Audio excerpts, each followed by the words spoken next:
Okay, Alex, should I go ahead and begin? I think you should. Great. Okay. Well, welcome everyone. Thank you all for taking, for taking the time to join us this evening. It's a thrill, really, to talk about Antarctica. It is such a spectacular, beautiful place. I can't wait to show you some of the photos and give you some idea of why we think it's an incredible destination and why we hope that you'll trust us to take you down there. So, why don't we go ahead and dive right in? We've got quite a lot to cover. And I think first and foremost, we should probably introduce ourselves. So Alex, who you met earlier here, is the founder and owner of Open Sky Expeditions. He started in the travel industry many years ago now when he was, gosh, now 23, I think you started right out of college. Long time 24. ago, 22, 23. First went to Antarctica Yeah. when I was 24. No, yeah, 24. 23. And and we, Alex started working for a small cruise ship company that did educational travel, working with alumni travel groups like Harvard, Yale, Smithsonian, Nat Geo, National Trust, and those kind of things. And he actually hired me into that business many years, well, a few years later, and then he started his own company. And so that's kind of where we met and where we sort of cut our teeth, was in that high-end luxury cruise business, but small ships, 100 passengers or below, exactly like what we're going to be talking about here today.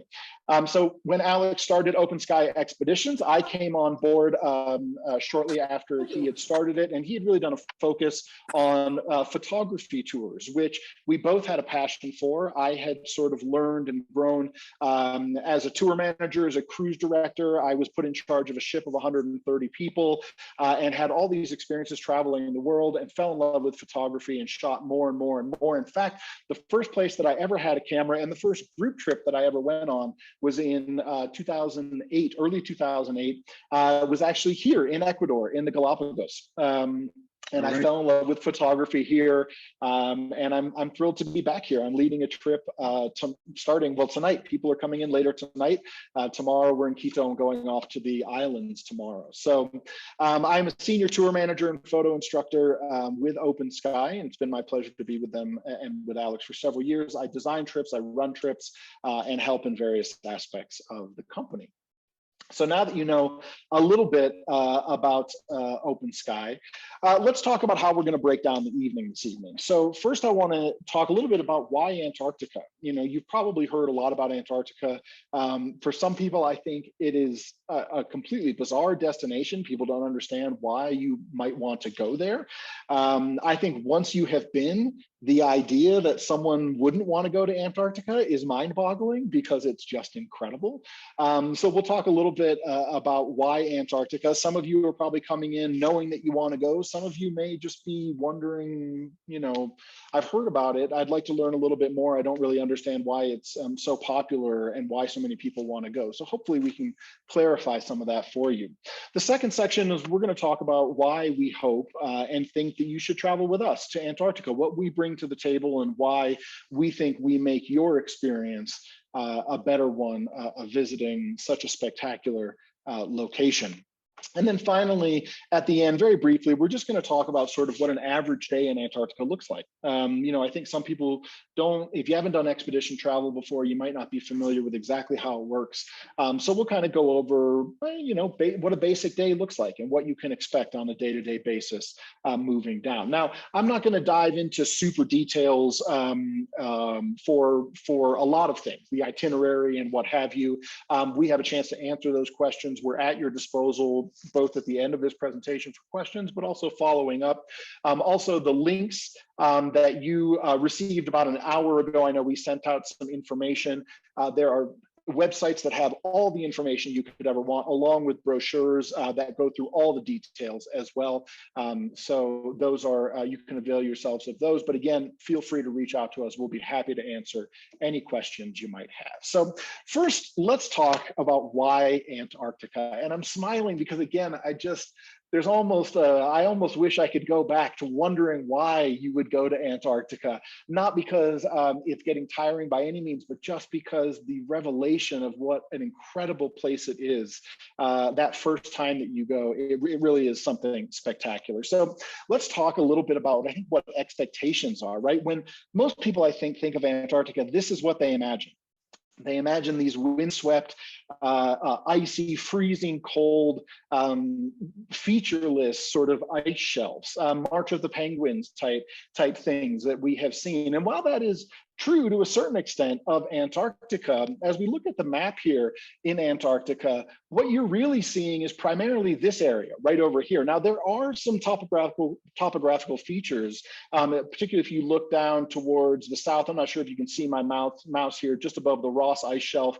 There are some mountains and whatnot, but really you have an entire continent of more or less flat expanses of ice. And that's where a lot of the scientific stations are. That's where something like March of the Penguins was filmed, where the emperor penguins are coming in off the ice. And I think that has been the PR for Antarctica. And it's gotten some kind of rough PR, right? People see the freezing temperatures and the landscape, which some might find interesting, but most don't. But that's not where most of the trips that go to Antarctica visit. They're visiting over here on this peninsula. And as we zoom into this peninsula, you can see here, it is much more topographically interesting. There's a lot more going on over on the peninsula. So now we actually fly into that island right over there, King George Island. Fly into a scientific base there, and then we get on our ship from there and we explore this area that's in the orange square, the sort of upper part of the Antarctic Peninsula, which is just a stunning location.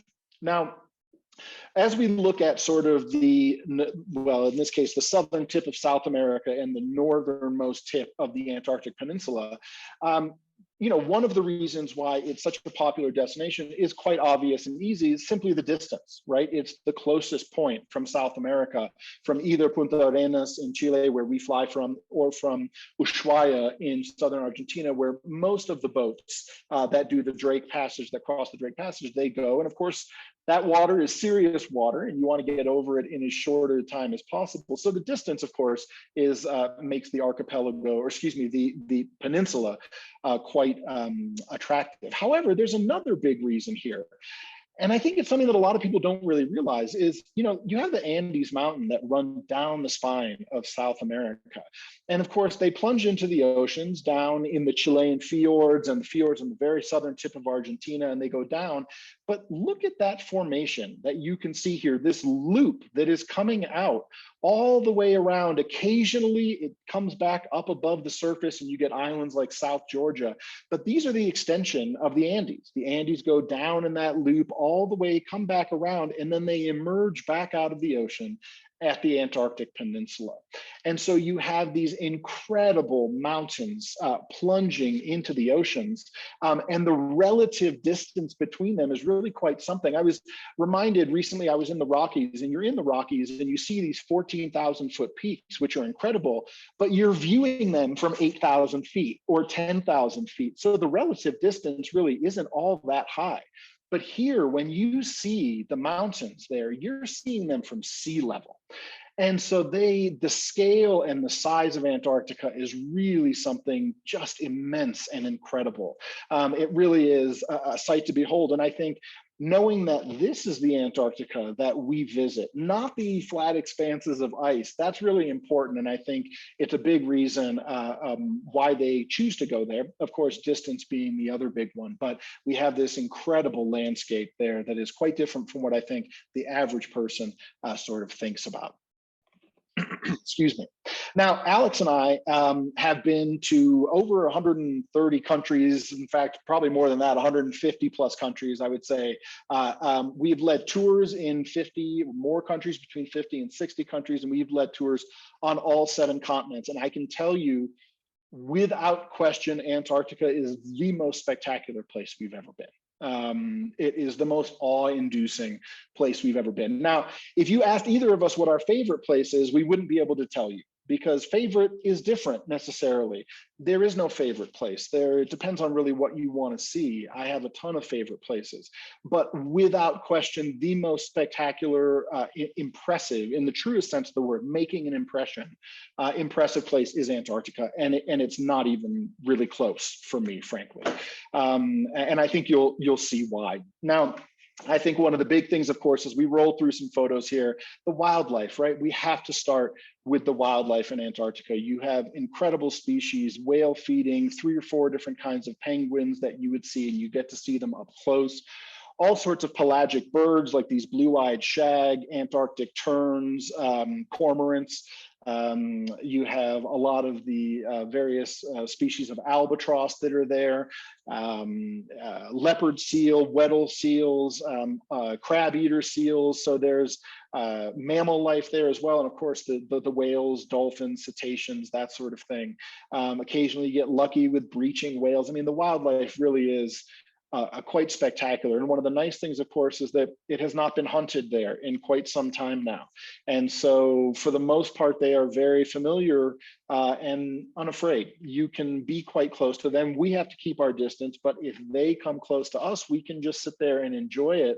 And it really is a unique experience, I think, in that way. This is one of my favorite little birds. This is actually an Arctic tern, This tiny little bird, about this big, actually makes the longest migration on Earth from the Arctic to the Antarctic and back. So when you think about it, it's really basically circumnavigating the entire globe in a vertical sense. It's spectacular. And again, these blue-eyed shags gathering things for the nest. The skuas, they're the predators down there. You can see the curved beak, and you might be able to see on the feet curved claws. They really are impressive predators. It's just a spectacular place for wildlife. You see lots of interaction. You get nice and close with these animals, and you could just sit there and watch them all day, or at least I could. It really is pretty spectacular. Now, one of the things that I think people don't realize about Antarctica, and an aspect that I was shocked by the first time I went, and now as I go, I realize, wow, I wasn't just lucky. This is really kind of a part of it, is the color. There is beautiful light and beautiful color in Antarctica. And a lot of people, I think, just think that it's a white sort of, you might get some ice, a little blue ice here and there, but otherwise it's just water and ice, and that's about it. And really, you couldn't be more wrong. Because of the fact that you're that you're down so low. I was just in Alaska, so I was thinking up so high. Because of the fact that you're down so low there, of course, the sun is moving at a very gentle angle. It does not sort of plunge beneath the horizon. So sunsets last for hours, and the light is changing constantly. And if you have just a little bit of clear sky, you don't need much, just a little bit of clear sky, you get these incredible sunsets and sunrises, for that matter, that are changing permanently. This is not Photoshop. I have not replaced colors and done weird things. This is what it looks like when you're down there. And it's because of that changing light for hours on end. So both photographically and for the non-photographers there, visually, it's just spectacular. Of course, you do have these incredible structures of blue ice as well. You get all sorts of different colors and variations in there. It really is a beautiful and quite a colorful place.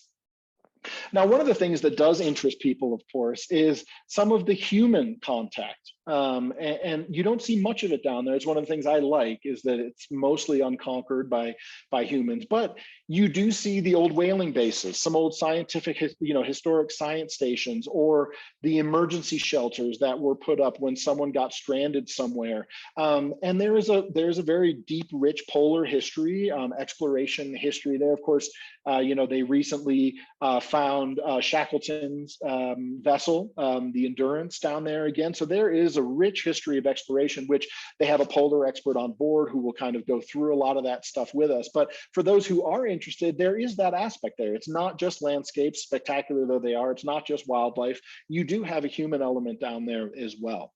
But for me personally, and I think for most people, again, you have the wildlife. As a photographer, you have the light, which I really love.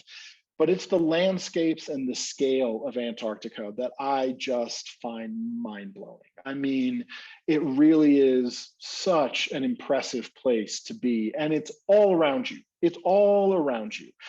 This was a ship that we went on in 2019. That's a 300-foot vessel, and it gives you some idea of the scale of the things around you. Again, look at our vessel off there to the left and this incredible, beautiful place called Nico Harbor.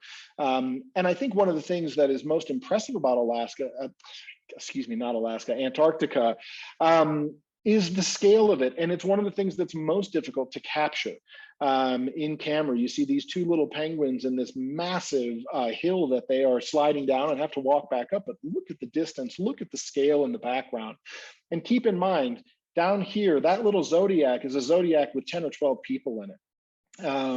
And just look again at the immense size, which again, we saw this photo earlier, but again, as a sense of scale, trying to figure out exactly what we're seeing there.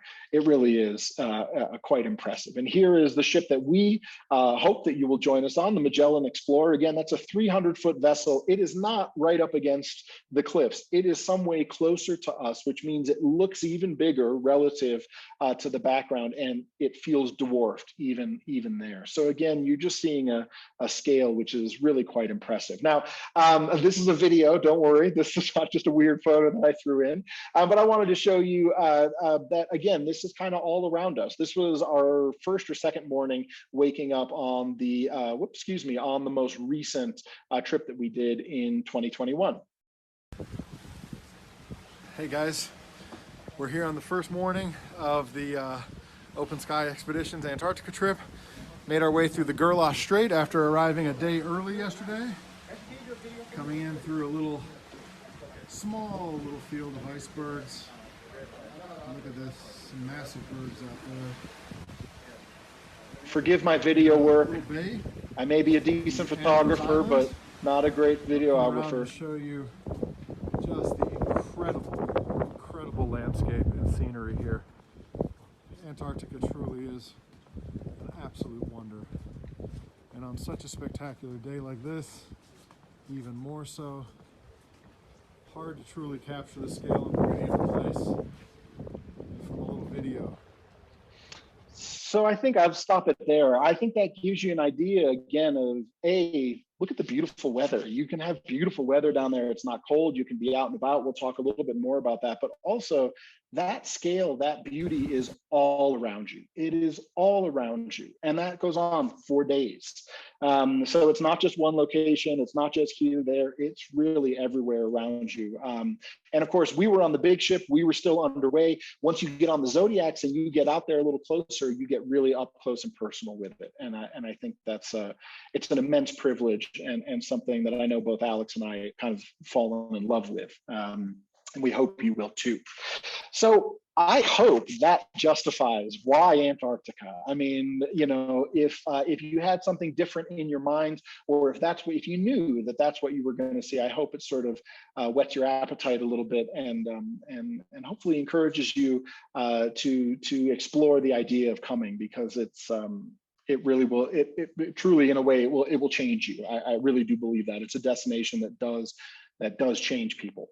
So let's talk a little bit now about why we hope and think that coming with us to Antarctica will, as I said, enrich your experience both before, during, and after the trip as well. So what are some of the things about traveling to Antarctica with Open Sky Expeditions that we feel are different from something you might see elsewhere? Well, first of all, we're going to give you personalized, comprehensive pre-trip guidance. So if you need help understanding the flights, I'm not talking about the one to Antarctica, that was taken care of, but for you to get down to Chile, to get down through Santiago to Punta Arenas, insurance needs, packing, both for camera stuff, for photographic stuff, and for your regular clothing. What should we bring? If there are things, cross fingers, COVID is not something that we have to deal with, but we did in the past. And for instance, when we were on the ship in past years, we had, we heard a lot of people who say, we really wish we'd had more guidance with COVID. And our people that we had traveled with, we got all of that taken care of them for them. So all the health forms, the electronic passports that you needed. Now, thankfully, none of that stuff is required anymore. But if those things do crop up, that's why we're here. We're here to help and assist in all of those things to make it easy for you moving forward. Now, I will do, just like we're doing here, I'll do sort of a Zoom briefing, an online pre-trip photo briefing to prepare for the voyage. So we'll talk about different shooting conditions, things that we should think about, things that you might want to practice before you come, talk about gear, talk about the challenges, exposure, the dreaded gray snow, how to sort of do a little bit of post-processing, which we'll do actually together on board the ship as well. So there's a whole host of things that happen before the trip that we think will make you much better prepared for when you're actually there. Now, one of the things that we offer and we really enjoy, frankly, is that from the moment you sign up until, in my case, since I'll be with you, the moment we get off the ship, or actually get off the airplane back on land in Chile, you have personal access to us from start to finish. So you'll have our email addresses, you have our phone numbers. If questions come up from the moment you sign up until the moment that the trip is over and after, we'll be there. And we're happy to answer those questions and chat about things with you. So you should avail yourself of that and make sure that all of your questions are answered, and that we are able to take care of you as much as possible and make sure that you're feeling good about all the steps along the way up to disembarkation. Now, as I said, I'll be with you aboard the ship. I have over 14 years now of experience, both as a photographer. I've been working as a professional photographer for about 2 to 3 years now, and as a tour manager, many years of running tours on all 7 continents in various places. I'll be acting as the instructor and as a photo pro and as a tour manager for you. So we'll be doing some individual instruction, some group instruction.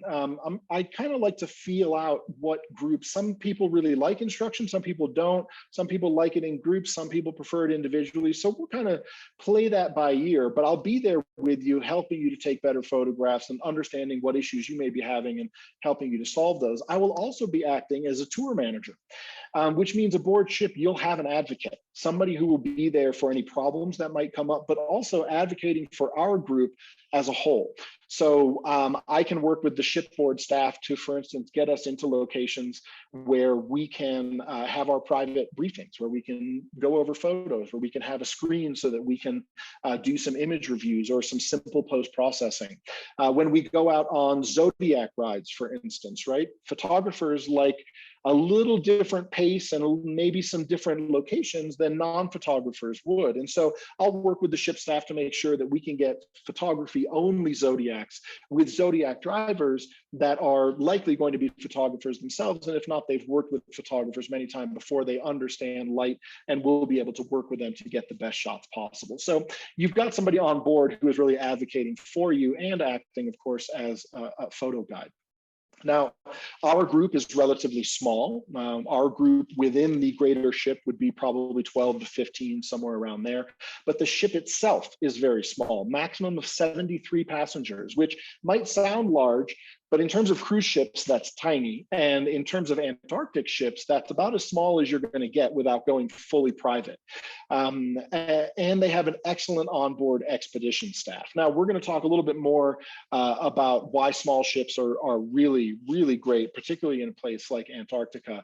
But again, having the access to this luxury custom-built vessel, small ship, excellent staff, and somebody who is there to sort of liaise with them and advocate for you, we think is a big boon. And finally, as I mentioned, Alex and I together have over 30 years of experience. There are others, of course, in Open Sky, but we're really sort of the front-facing ones who are organizing and running the tours. We visited over 150 countries together and operated tours on all 7 continents. But all of that really is the side. I think the thing that we are most proud of and the thing that we like the most is that on every trip, we have about 35 to 40% for our travelers who are repeat travelers. And that is a sign to us that we are doing something very, very well, and that we have people who are coming back and traveling with us 4, 5, 6, 7 times, and have been to many of our destinations: Namibia, to Alaska, to Antarctica, to Morocco, to Bhutan, to South India, and they keep coming back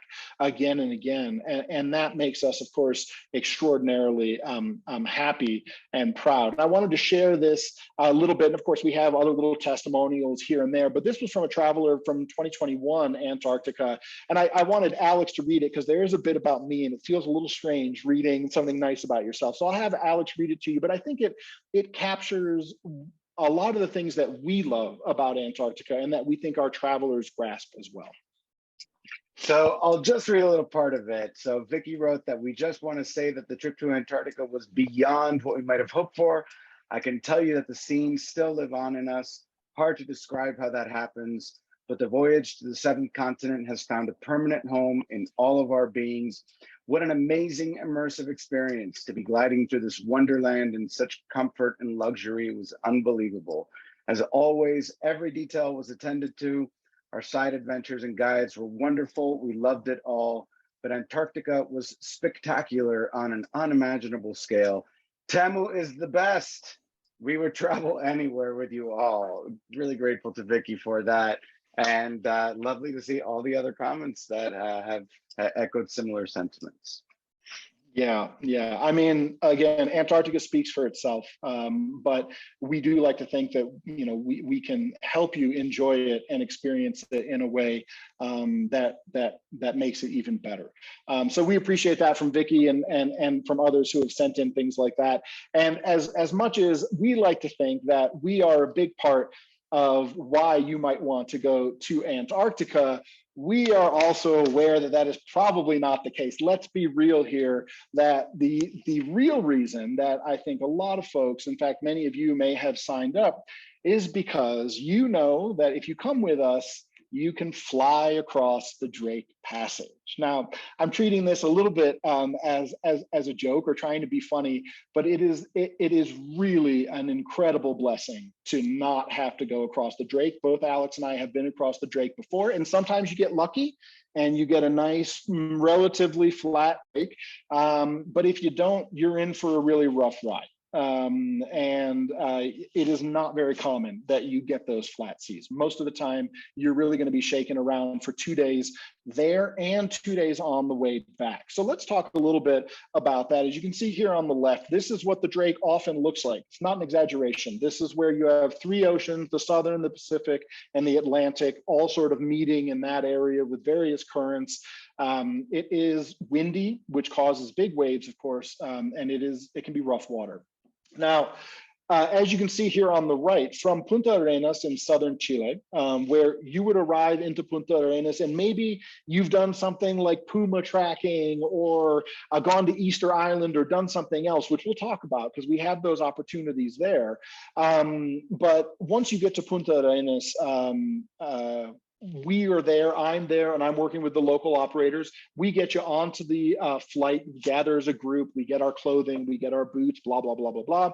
And we get on the flight and then we fly down, as you can see here, and it's about 2 hours crossing each way. Now that saves 2 days each way going. So that's 4 days total that you save by flying as opposed to getting walloped about on the Drake for 4 days.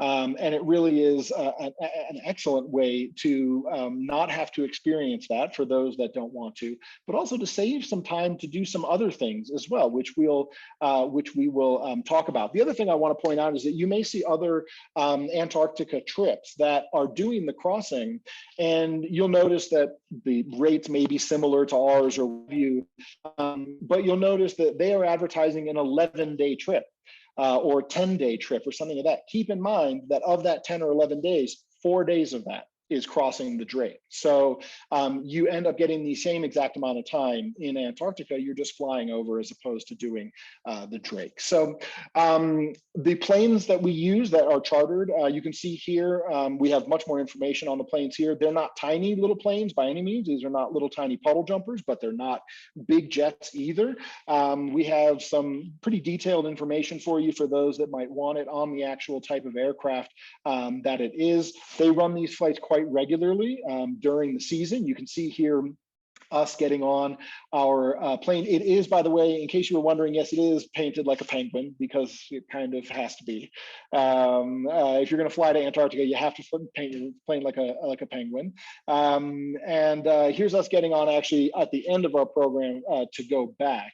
And this is just a quick video to show you one of the planes landing and sort of what the airport and what King George looks like. I think I've turned the sound off here, but you can see, again, kind of just a normal flight, landing on a hard-packed runway. And it's a proper runway at a scientific station there. It's a joint station that they have there. And you can see they have emergency personnel as necessary.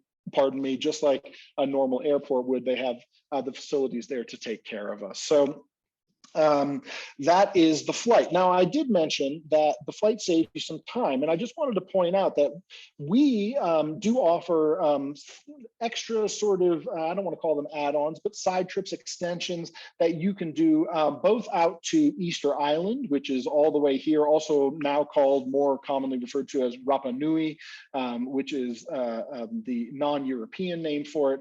And if you wanted to go out there with that time that you saved, right, instead of 4 days crossing the Drake, you can fly out pretty easily from Santiago, go see the Moai, do sunrise, or even a nighttime shoot with the beautiful southern Milky Way over the incredible Moai in Easter Island or Rapa Nui.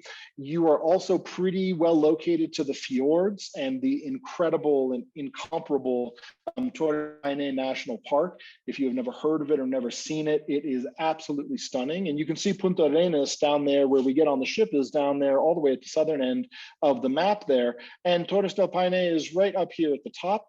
You could do some puma tracking in Patagonia to see the rare, extraordinarily difficult to find and spot pumas that are there in Patagonia, or get to Torres del Paine National Park and visit the Guanacos and this incredible, incredible landscape. It really is just a beautiful landscape there. And you have that extra time now. So instead of extending this into a 2 or 3 week trip or something like that, you know, you can use those 4 or 5 days that you save not going over the Drake and do some other things down there as well. So we think that, of course, the flying piece of it is a huge boon for everybody involved, and we imagine that's why some of you are here to learn a little bit more. But once you're off the plane, that's only 2 hours. You want to make sure that the vessel where you're actually exploring and spending time is a credit and is going to be a boon to your experience there. And the Magellan Explorer, without question, is that vessel. It was, pardon me, it's a luxury vessel, custom built for Antarctica. Came on in the 2019-2020 season, so it's brand new. It does not do anything other than Antarctica. So when the season is over, it goes back into port, refits, repairs, and gets ready for the next season. That is unheard of for ships. Ships, just like airplanes and trains and everything else, if they're sitting in port, they're generally losing money. The fact that this ship is not taken up to the Arctic and taken elsewhere, they're saving all that wear and tear, all that mileage and everything else. This is for Antarctica. That's all it's there for, and it's been designed from the ground up that way. It is a beautiful vessel and a beautiful platform from which we can explore. They do have a gym. You can see on the right here a small library where they actually have computer access there for you. There is Wi-Fi on board, but there is a charge for that if you want to use your own devices. You can see it's really beautiful, quite beautiful settings. The dining room here on the left, big expansive windows so you can enjoy the scenery. You also have occasional outdoor dining if temperature and weather allow. They will do that. On the right there, you can actually see the bar, which is part of the main lounge. So the main lounge is here, and I wish I had sort of a better expansive photo of this, but this is the main lounge where they do, in this case, they were doing the safety briefing just after we got on board, but they would do recaps and briefings. So at the end of the night, you'll do a recap on what you saw, maybe some add-on information about things that we discovered out on shore. And then they'll also give you a briefing on the program for the following day. And this is where you would do that. You can fit all 70 people or so here in the lounge. The bar is right there, coffee, 24-hour coffee machine, that sort of stuff. It really is beautiful. And of course, we also have to discuss and show you a little bit about the cabins. Now, there are multiple cabin categories, so we're not going to go through all of them, but on our informational websites and on PDFs, you will have full information here about all the various cabin types, from square footage to inclusions, how many cabins they are, where they're situated on the ship, everything from the penthouses down through the deluxe verandas, the singles, the portholes, the triples, all the information you could ever want about cabins will be there for you as well, so that you can choose accordingly. And of course, there are different rates for the different types of cabins, which we'll discuss briefly towards the end.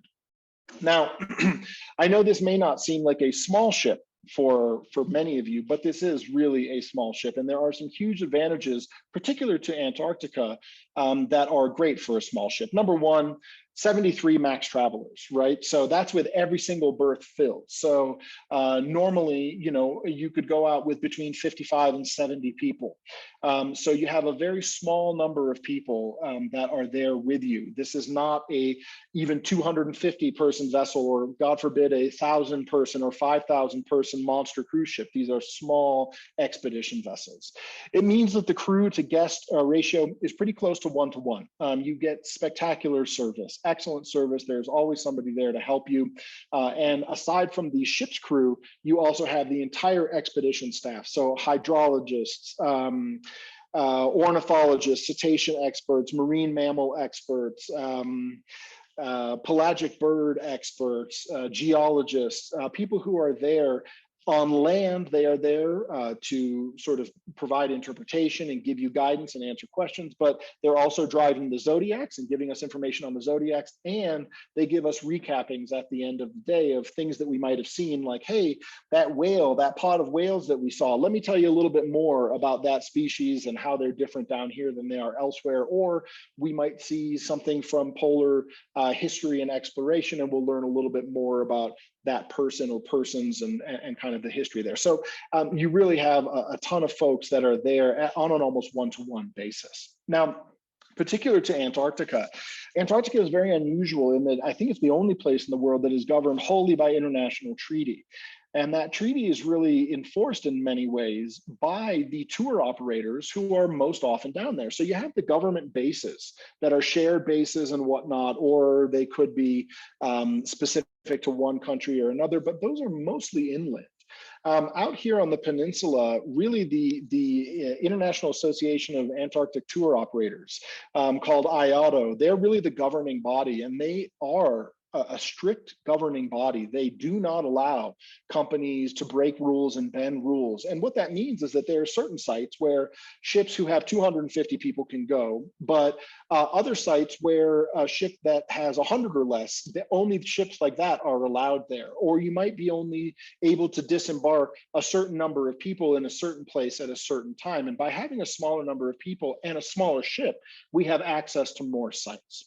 Now, in Antarctica as well, you're only allowed to have 100 people ashore at any one time, which means that our entire ship can go ashore and be ashore for as long as the captain or expedition leader says that we can be there. We have no restrictions. Whereas if you go on a larger ship, 200, 300 people, you're going to have to take turns, which means that you're not going to have as much time to be ashore and as much flexibility to be there as you might like, because they can only have up to 100 people on shore at any one time. And at some sites, they might only have up to 80 people or 70 people, depending on the type of site that it is. So again, having the small ship is really a huge, huge advantage. Now, pardon me. The other aspect of traveling with us is the timing of the trip. So the Antarctic season goes from roughly November through to March. But we like to nestle kind of in the early part of the middle of the season in December. Now, there's a few reasons why we like that. Number one, the conditions are still pretty pristine. They haven't had months and months of traffic, us coming through. Also, same thing with the animals have not been there for tons of times. Now, a penguin colony pretty quickly gets to be a little bit messy, but the surrounding areas is still pretty pristine. The snow can fall from time to time, so you do get fresh snowfall at that time of year as well, which brightens everything up, and photographically it makes things really quite beautiful. It's also the most stable in terms of weather. So the shoulder seasons, early and late, of course, you're getting either into winter or out of their winter, and that weather can be a little bit touchier. Of course, you're never 100% sure what weather is going to do, but you do have more stable weather during that time. And I want to just point out very quickly that I think a lot of people think that when you go to Antarctica, you're going to be freezing the entire time. On a sunny day in Antarctica, I mean, I grew up in Michigan. I have lived on the Midwest and the East Coast for most of my life. I am used to those kind of winters. Antarctica, on an average day in Antarctica, exactly the same. 30 to 40 degrees on a sunny day. You can be down in, and if you're walking around a little bit, you could be in just a fleece and a shirt underneath. As you can see here on nice days, not dolled up, not covered head to toe. One of the staff members there in a t-shirt, for goodness sakes. If the weather's nice enough, you go out and eat in the most spectacular surroundings you will ever eat a meal in. And it's a delicious meal, and you're doing it in a fleece, maybe pop a hat on. So you can have spectacular weather. And I'll actually ask you to take note, because I'm going to show you some photos and video of folks in zodiacs here. Yeah, sure. Are you always going to have a sunny, beautiful day? No, not necessarily. But even on the average day, it's really not that cold. The same clothing that you would wear to go out and be comfortable on an East Coast winter or a Midwest winter, and I'm not talking about the UP of Michigan, but a normal Midwest winter day, you'll be perfectly fine. Now, on occasion, you do get snow and you get wind, and it can feel cold, but this is the only day. I have spent now a month, just over a month total in Antarctica, and I've had one day of really poor weather since I've been down there. And in speaking with people who've been down there season after season after season, some of them for 20 years, that's really not that unusual. These days are unusual, these kind of days where it can be a little bit of a challenge. Now, I will say that in this particular case, the day might have been a challenge, but the photos that we got back were just spectacular. So even when the environment makes things a little difficult in terms of temperature photographically, there can really be some pretty incredible things. So we think December is great for weather. You also have larger icebergs at that point. It's warmed up enough to the point where the icebergs are moving and they've broken off, but not so long that they have started to melt in significant rates. So towards January and February, they've been warming for much longer. The icebergs tend to be a little bit smaller, and they've also moved out of the area out into open water. So we get to see a few more icebergs up in December. Wildlife wise, you've got whales feeding, you have penguins on nests, chicks hatching, so you see both eggs and chicks. It really depends on the weather that year, and various colonies. Some hatch earlier, some hatch later. You never want to promise anything, but it is a kind of a good mix of all the things that are happening. There's still mating behavior happening, and the penguins are still building nests, which is quite funny because they basically just steal rocks from one another all day long. It's like a closed economy of rock stealing that just happens one after another. So it's lovely to see some of the interaction there. And photographically, you have extraordinarily long days. These are some of the longest days essentially on the planet. It really only gets mildly dark, twilight-ish, for about an hour and a half to 2 hours between about 1:30 and 3:30 in the morning. Otherwise, the conditions are light or dusky, what we would consider dusk, for hours on end. And keep in mind, again, the sun is not coming down directly, as I said earlier. It is moving at a very sort of shallow angle because it just barely dips below the horizon and then comes back up again. And that means that your sunsets can last quite literally for 4 and 5 hours at a time. And you have that beautiful golden light that every photographer looks for, that in most of our locations lasts for what, an hour, maybe, if you're lucky. The really good light for 30, 40, 50 minutes. In Antarctica, it lasts 4 hours, and it is changes the colors. It really is pretty beautiful. So again, to recap here, you get to fly across the Drake Passage, 2 hours instead of 2 days each way, right? The Magellan Explorer is the perfect vessel and platform from which to explore this just incredible landscape, custom-built luxury vessel made for Antarctica. You have an incredible crew to passenger or guest ratio with exceptional onboard staff, expedition staff as well, to interpret and add value to everything that you're seeing there.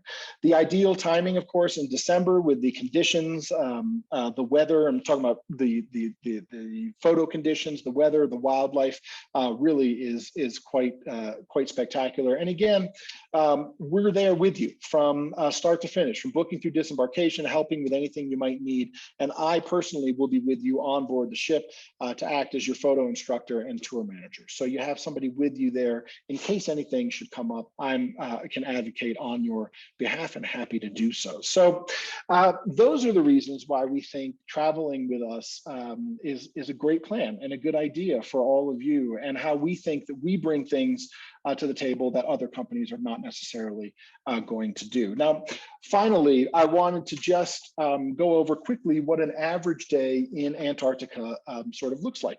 And I'll do this quickly. I know we're getting a little bit close, went a little bit longer than I had planned to in that middle section, but that's okay. A typical day in Antarctica sort of looks like this. So we will start with breakfast and then a morning landing or a zodiac ride. Now, when I say landing, what it means is we'll get off the ship, we'll get onto zodiacs, and we'll actually go ashore to a designated area that they have sent staff ahead of time, of course. And normally what happens there is that there's an expansive area where they say, they've planted flags or markers to sort of say, you can go to this point or that point, but you can't go past there. Feel free to explore. You wander on your own. Normally on land, we do not move together as a group unless people really want to do that, in which case then I am happy to move with you. But I try and find our people all over and ask questions and make sure that if they have questions or things they're struggling with photographically, that we can talk about that on land and then of course back on the ship. But the point is that you go there, they give you a time to be back for the final zodiac, but at any point you can just come back. And you might have to wait for 5 minutes until they get a few more people. They put you in a zodiac, they get you back to the ship, you go have some cocoa or something stronger and go relax on the ship for a little bit. So you don't have to stay out there for hours. You can be there for 5 minutes if you want and come right on back. The other option is a zodiac ride. So if there's no landing to be had, or if conditions maybe are not allowing for a landing or for whatever reason, they might just pop us in zodiacs and take us on a little zodiac cruise to get up close to colonies or to go through and check out some wildlife, nearby wildlife, maybe see leopard seals or something of that nature. So that is the other option. And you'll do that in the morning and then in the afternoon. So again, after breakfast in the morning excursion, you come back, you have lunch. Normally during that time, the ship will actually reposition to a different location. And then you'll have your PM landing or zodiac ride. And then following that, you come back, you refresh yourself, grab a little drink. They'll give us a recap on what we did that day and what we saw, where we were. Maybe one of the expedition staff will give you a little bit of extra information about something. And then we'll have a briefing on the following day. And again, keep in mind that with expedition travel, you're never 100% sure what is going to happen. You may have a plan in place and then the ice moves in and you have to take the ship somewhere else. And it's spectacularly beautiful, but it's not the plan that you had. So we just kind of trust to the captain, trust to the expedition leaders. They've been doing this literally for decades in many cases. And they know these waters and these places very, very well. And they'll get us to the best possible places that we can expect.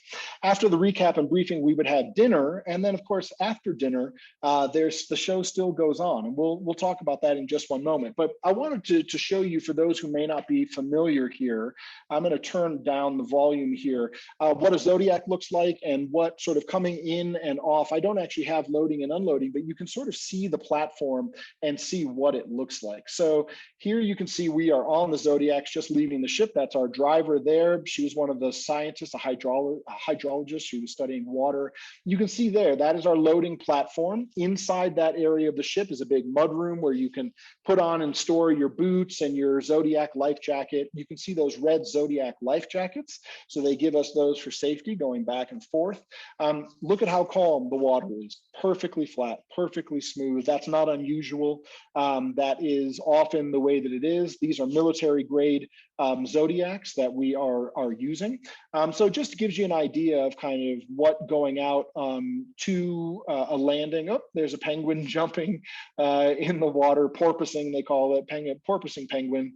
And this may be going out for a zodiac ride. We may just be going ashore to drop us off. But again, it's pretty similar no matter what you're doing. So quick, easy video there. Let me show you a little bit about what being ashore looks like. So here is the landing itself. I will play one video with sound where you can hear the colony and everything else, but these two little Gentoo penguins, man, I could watch penguins all day long. I could just watch them walk. They're just hilariously funny little creatures. And amazingly well adapted to the water and hilariously ill adapted to land. And you can see here, I'll pause quickly here, that red flag, that orange flag there, again, denoting an area that we cannot walk past. So that you have these areas and otherwise you're free to roam. And you'll notice that they use the same pathways we do, or more particularly, I should say, we use their pathways. So these are walkways that they create and we tend to use the same pathways there. And as long as we get out of their way when they come along, it's perfectly fine. You can also see in the back there, not only a penguin colony in the back, but this person here in the yellow jacket is one of the expedition staff members. So they would be there, and on land, they're positioned in various places to interpret. You have questions, you can go and ask them. They see behavior, they'll start talking about things, and you can choose to listen or you can choose to go off in a completely different direction and do your own thing. So you really have a lot of flexibility when you are on land.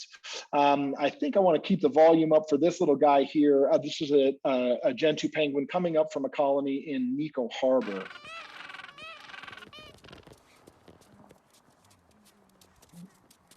Penguin colonies are generally a very noisy place. And you can see how close you can get to them. I mean, you sit down and if they walk past you, that's perfectly fine.